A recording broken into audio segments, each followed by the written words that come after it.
I feel like that's something that we're talking about partnership, and obviously being in the collab, like that's my addiction is like how can we get these people to meet each other and work together? Like, that's like Exactly. my obsession, and I feel like that's you and I align very much. So like we're finishing each other's sentences. We're talking about, well, what if we get Susie and Freddie together? Like, oh yeah, and don't forget about Sally. Sally would be awesome to get. So we talked a lot about partnership. We talked a lot about education, bridging the gap between the nonprofit, for-profit, private sector, government sector, bringing it all together.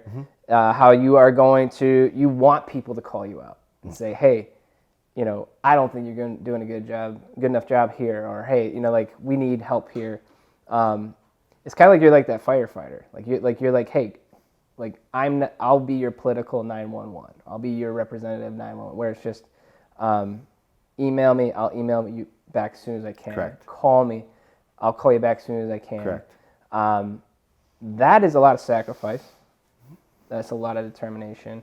I have people ask me all the time, like, why? Like, what drives you? Like, who, like, what are the moments in life even that made you this person who just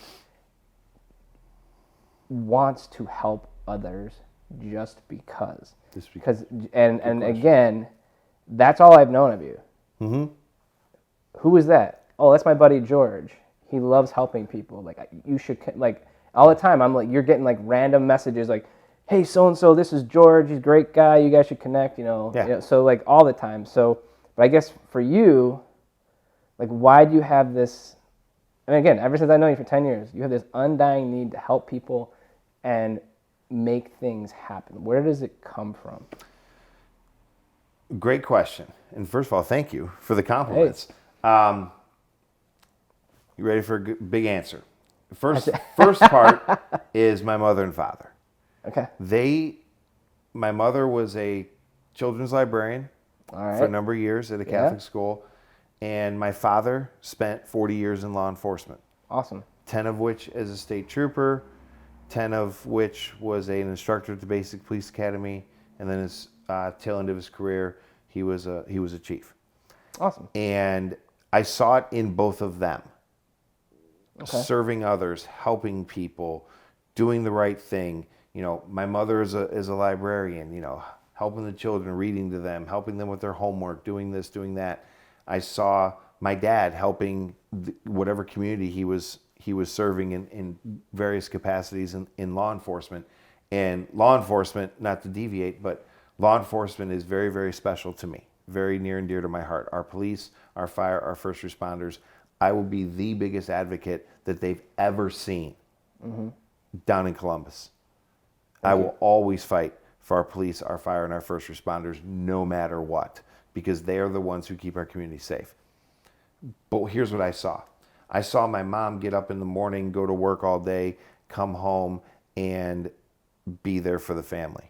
Help me with homework, do this, do that. I saw my dad work all day and then go help somebody, whether it's down the street on a home project or a cadet that needed extra help in his training class, but yet always was there for the family.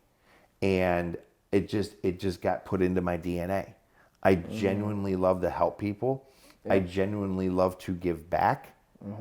I genuinely take pride in seeing someone with a smile on their face because of what I or someone else did for them.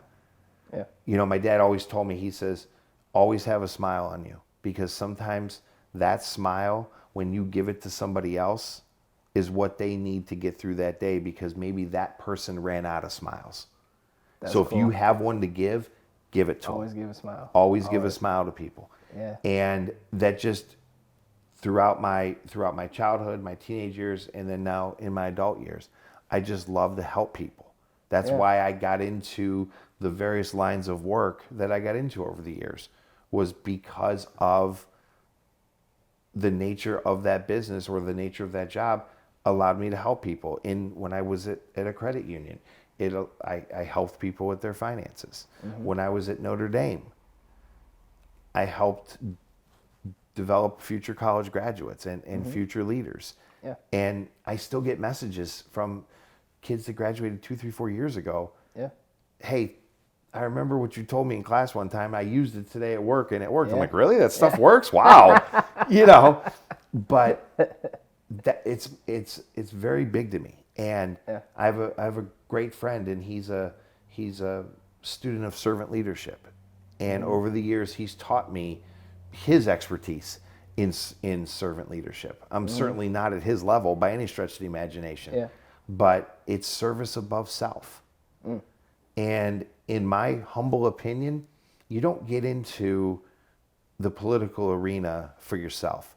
You get into the political, I don't envy you what you're going through right now, man. No way. you get into the political arena to help other people.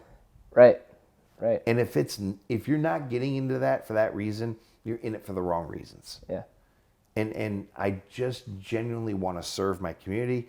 I want to serve my county, and I want to serve my state. And I hope that the constituents of the 60th House District agree with me and allow me the privilege, not the right, the privilege to go down there and represent them. Awesome.